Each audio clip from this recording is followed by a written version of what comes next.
Floods are the most common type of natural disaster and occur frequently in the United States. But have you ever thought about what the most destructive flood to occur in the United States was? A clear answer would be the Great Mississippi Flood of 1927. Let's talk about it. Now, featured flooding of the Mississippi River does happen seasonally and relatively frequently during the mid-month of May and into the late summer month of August. But for the specific year of 1927, the flooding started late in 1926, peaking in the spring and summer periods of 1927, and did not subside until August of 1927. But why did this flood happen? The flooding didn't happen because of a storm or hurricane. Rather, it happened mainly due to heavy amounts of precipitation. In the related area and starting in August of 1926, large amounts of rainfall fell down into the central United States, and surface runoff combined into the Mississippi drainage basin, which eventually flowed down into various rivers which are connected to the Mississippi River and the Mississippi River system. Snowfall in the northern Midwest during December of 1926 may have partially contributed to the flooding, but heavy rainfall was still the main cause. The flood itself was also affected by wind, as it would prove to worsen the effects of the flood. The levees that were used to contain the Mississippi River had been breached as a result of fierce winds and the massive volume of water, leading to very high water levels. In fact, a large amount of the levees used to control the Mississippi had broken and were unable to withstand the floodwaters in 1927. As a result, roughly 27,000 square miles of land were submerged underwater by the major flood. The flood extended across Illinois, Missouri, Indiana, Texas, Oklahoma, Kentucky, Kansas, Tennessee, Arkansas, Louisiana, and Mississippi. The major part of the flooding lasted approximately 153 days, from April to August of 1927. The flood technically started in the summer of 1926, but did not actually peak until April of 1927. Near Vicksburg, Mississippi, the river was approximately 80 miles wide. As mentioned earlier, the Great Mississippi River Flood of 1927 was arguably the most destructive river flood in U.S. history. Now, as mentioned earlier, the Mississippi does regularly flood, and even though large efforts are made to control the flooding, it still affects normal day-to-day life even today. The Mississippi has large flooding events relatively frequently, with other major flooding events being seen in years such as 1825, 1937, 1973, 1983, and 2019. However, the 1927 Mississippi floods had affected day-to-day life more than any other flooding event before. Hundreds of thousands of people were displaced over the duration of the flood. After the flood, around 750,000 people were left without food, water, clean clothing, or work. In the state of Mississippi alone, the flooding directly affected an estimated population of around 185,000. It is estimated that a total of around 41,600 homes were flooded, around 22,000 buildings were destroyed, and around 62,000 buildings were damaged in at least some way. The flooding heavily interfered with business and commerce throughout the affected areas in the U.S. Considering how the Mississippi River was crucial for transporting commerce across the U.S., the flooding event had definitely interrupted the transportation of goods for an extended period of time. Most businesses were severely damaged by this flood, with many local businesses being closed for a long period of time. Many people in the affected areas were left jobless for an extended period of time with no primary sources of income. The flooding had heavily destroyed or damaged a lot of infrastructure, including various roads, farms, stores, and many other buildings. Flooding in the Mississippi is known to regularly damage infrastructure, but the 1927 Mississippi flooding was arguably more destructive to infrastructure than any other event of river flooding in the affected areas. Currently, flooding in the Mississippi is less prone to damaging infrastructure as much due to advances in technology and measures that prevent flood damage, but infrastructure damage does still happen whenever the Mississippi floods. In the affected areas, crops were heavily affected by the flooding. In most areas, an entire crop year was lost. With regards to livestock, around 2,800 work animals, 31,700 hogs, 6,800 cattle, and 266,000 poultry were drowned as a result of the flooding. At the time, the flooding resulted in around $350 million in property damage, and overall economic losses were estimated to be around $1 billion. The loss of $1 billion was equivalent to almost one-third of the total federal budget at the time. Overall, most sources declare that approximately 246 people died in total as a result of the flooding. However, other sources estimate that the death toll in the Yazoo, Mississippi Delta was close to 1,000. It can be assumed that the flooding definitely had affected water quality at the time because of the fact that flooding generally tends to overload sewer and wastewater systems. Floodwater runoff also tends to pick up pollutants on the ground and sediment.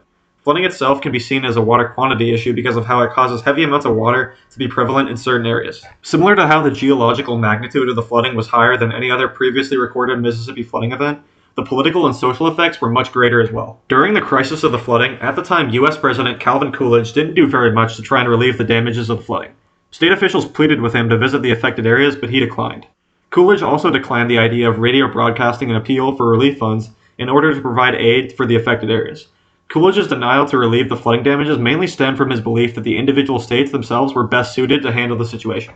Herbert Hoover, who was the Secretary of Commerce at the time, decided to chair a special committee in order to handle the crisis. His actions handled the emergency and gathered positive publicity for himself, which made him a hero in the eyes of many American voters. This positive publicity would go on to help him win the 1928 U.S. presidential election. However, government authorities were largely criticized for favoring the white population during relief efforts. Many African American families were ordered by leaders in local communities to stay on levees and work towards flood control and recovery efforts. African Americans were not allowed to evacuate and had to work without pay, partially because of how those in charge feared that the African American labor force would not return if they had the opportunity to leave. At the time, Herbert Hoover created the Colored Advisory Committee to investigate these issues.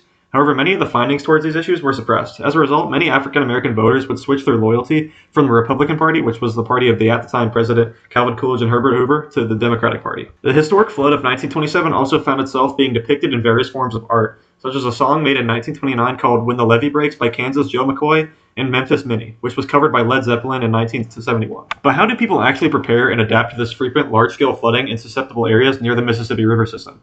And how did this large-scale flooding event change regulations regarding flood control in susceptible areas? Historically, people living near the Mississippi River have frequently tried to control floodwater with levees and flood walls. However, flood mitigation strategies differ by region. Levees and flood walls are used throughout almost all areas of the Mississippi, while areas downstream tend to use mitigation strategies such as basin widening. There are also a total of 29 locks and dams located on the upper Mississippi River. Flood storage reservoirs are also built on tributaries to protect them. After the significant flooding in 1927, the National Flood Control Act of 1928 was passed by Congress, which worked to expand flood control policy, improve river channels and spillways, and set strategies to control and contain the Mississippi River. Most importantly, it authorized the U.S. Army Corps of Engineers to build flood controlling infrastructure, such as a large system of levees, in order to protect against future flooding. This act also required that local communities perform maintenance for these levees whenever needed. Eventually, this act led to the creation of the Mississippi River and Tributaries Project. Interestingly, some places have been lost due to general changes in the Mississippi River. Two particular places include the town of Cairo, Illinois, which was mainly abandoned due to frequent flooding, and the town of Prentiss, Mississippi, which was originally destroyed in the Civil War, with its remains currently buried under the Mississippi River because of how the river changed course over time and submerged the town. Currently, in areas close to the Mississippi River, people have to regularly be prepared in case of the event of a flood. Commonly, people will have to purchase flood insurance and make sure that they store important and/or irreplaceable documents and objects in places that won't be damaged, such as storage facilities. Many times, critical equipment is floodproof, which means that it's either highly elevated and/or placed within waterproof containers or systems. People will commonly have evacuation plans in case of a flooding event, along with making sure to do things such as turn off household gas, electricity, and water if they have the time to do so.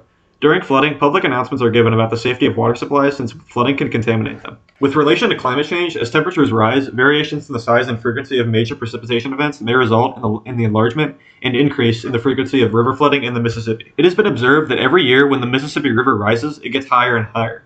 During the past 10 years, the frequency of flooding has greatly increased in the Mississippi. So far, a major flood has occurred on average once every 20 years. In conjunction with climate change, dams, floodwater management processes, agricultural practices, and variations in land use all have an influence on the size and frequency of river flooding in the Mississippi.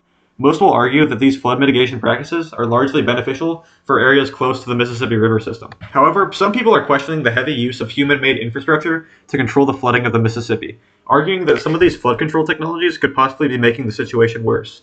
A suggested alternative strategy to control flooding of the Mississippi includes restoring floodplains that the river had once relied on. Some local communities advocate for living with the Mississippi rather than trying to fight against it and control it. Overall, to conclude everything that we've talked about, the Great Mississippi Flood of 1927 left its mark in United States history as one of the most destructive but influential floods of all time.